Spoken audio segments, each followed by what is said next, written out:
ಇನ್ನು ಸಿಎಂ ವಿರುದ್ಧದ ಮುಡಾ ಹಗರಣಕ್ಕೆ ಮತ್ತೊಂದು ಟ್ವಿಸ್ಟ್ ಸಿಕ್ಕಿದೆ. ಪ್ರಕರಣದ ತನಿಖೆಗೆ ಇಳಿದಿರುವಂತಹ ಇಡಿ 300 ಕೋಟಿ ಮೌಲ್ಯದ 142 ಸ್ಥಿರಾಸ್ತಿ ಮುಟ್ಟುಗೋಲು ಹಾಕೊಂಡಿದೆ.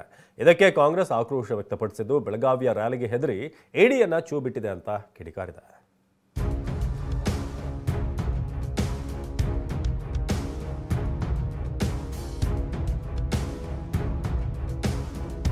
ಮುಡಾ ಹಗರಣಕ್ಕೆ ಬಿಗ್ ಟ್ವಿಸ್ಟ್. ಇಡಿಯಿಂದ 300 ಕೋಟಿ ಮೌಲ್ಯದ 142 ಸ್ಥಿರಾಸ್ತಿ ಮುಟ್ಟುಗೋಲು. ಸಿಎಂ ಸಿದ್ದರಾಮಯ್ಯ ವಿರುದ್ಧದ ಮುಡಾ ಕೇಸ್ಗೆ ಬಿಗ್ ಟ್ವಿಸ್ಟ್ ಸಿಕ್ಕಿದೆ. ಮೈಸೂರು ನಗರಾಭಿವೃದ್ಧಿ ಪ್ರಾಧಿಕಾರದ ನಿವೇಶನಗಳ ಅಕ್ರಮ ಹಂಚಿಕೆ ಹಗರಣ ಕೇಸ್ನಲ್ಲಿ ಇಡಿ ಸುಮಾರು 300 ಕೋಟಿ ರೂಪಾಯಿ ಮೌಲ್ಯದ 142 ಸ್ಥಿರಾಸ್ತಿ ಮುಟ್ಟುಗೋಲು ಹಾಕಿಕೊಂಡಿದೆ. ಈ ಬಗ್ಗೆ ಜಾರಿ ನಿರ್ದೇಶನಾಲಯ ಮಾಧ್ಯಮ ಪ್ರಕಟಣೆ ಹೊರಡಿಸಿದೆ.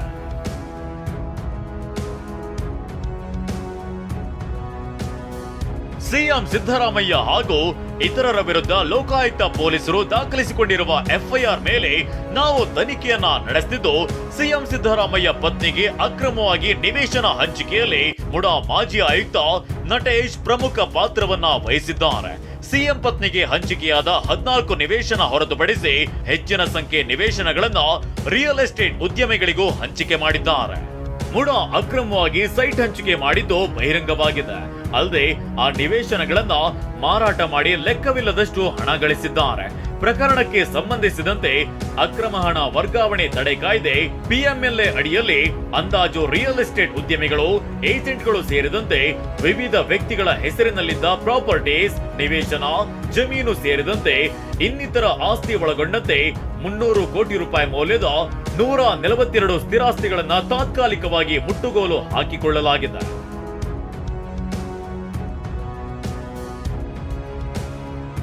ಆಸ್ತಿ ಮುಟ್ಟುಗೋಲು ಬಗ್ಗೆ ಇಡಿ ಮಾಡಿರೋ ಟ್ವೀಟ್ ಕುರಿತಂತೆ ಸಾಮಾಜಿಕ ಜಾಲತಾಣಗಳಲ್ಲಿ ಪೋಸ್ಟ್ ಮಾಡಿರುವ ದೂರುದಾರ ಸ್ನೇಹಮಯಿ ಕೃಷ್ಣ, ನನ್ನ ಹೋರಾಟಕ್ಕೆ ದೊರೆತ ಮತ್ತೊಂದು ಜಯ ಎಂದಿದ್ದಾರೆ.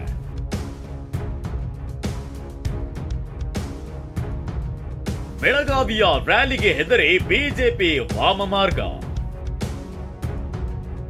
ಬಿಜೆಪಿಯವರು ಹೆದರಿ ಇಡಿಯನ್ನ ಚೂ ಬಿಡ್ತಿದ್ದಾರೆಂದ ಸುರ್ಜೇವಾಲಾ. ಮುಡಾದ 142 ಸೈಟ್ಗಳನ್ನ ಇಡಿ ಮುಟ್ಟುಗೋಲು ಹಾಕಿರೋ ವಿಚಾರಕ್ಕೆ ಕೇಂದ್ರದ ವಿರುದ್ಧ ರಣದೀಪ್ ಸುರ್ಜೇವಾಲಾ ಕಿಡಿಕಾರಿದ್ದಾರೆ. ಜನವರಿ 21ರಂದು ಬೆಳಗಾವಿಯಲ್ಲಿ ಜೈ ಬಾಪು, ಜೈ ಭೀಮ್, ಜೈ ಸಂವಿಧಾನ ರ್ಯಾಲಿ ನಡೆಯುತ್ತಿದೆ. ಈ ರ್ಯಾಲಿಗೆ ಹೆದರಿ ಬಿಜೆಪಿ ಇಡಿಯನ್ನ ಚೂ ಬಿಟ್ಟಿದೆ ಅಂತ ವಾಗ್ದಾಳಿ ನಡೆಸಿದ್ದಾರೆ.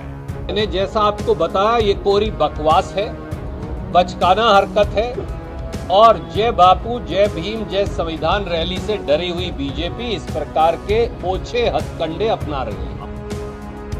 ಸದ್ಯ ಇಡಿ ಏನೋ ಮುಡಾಕ್ಕೆ ಸಂಬಂಧ 300 ಕೋಟಿ ರೂಪಾಯಿ ಮೌಲ್ಯದ 142 ಸ್ಥಿರಾಸ್ತಿಯನ್ನ ಮುಟ್ಟುಗೋಲು ಹಾಕಿಕೊಂಡಿದೆ. ಆದ್ರೆ ಈ ತನಿಖೆಯಲ್ಲಿ ಇಡಿಯಿಂದ ಯಾರ್ಯಾರಿಗೆ ಕಂಟಕ ಕಾದಿದೆಯೋ?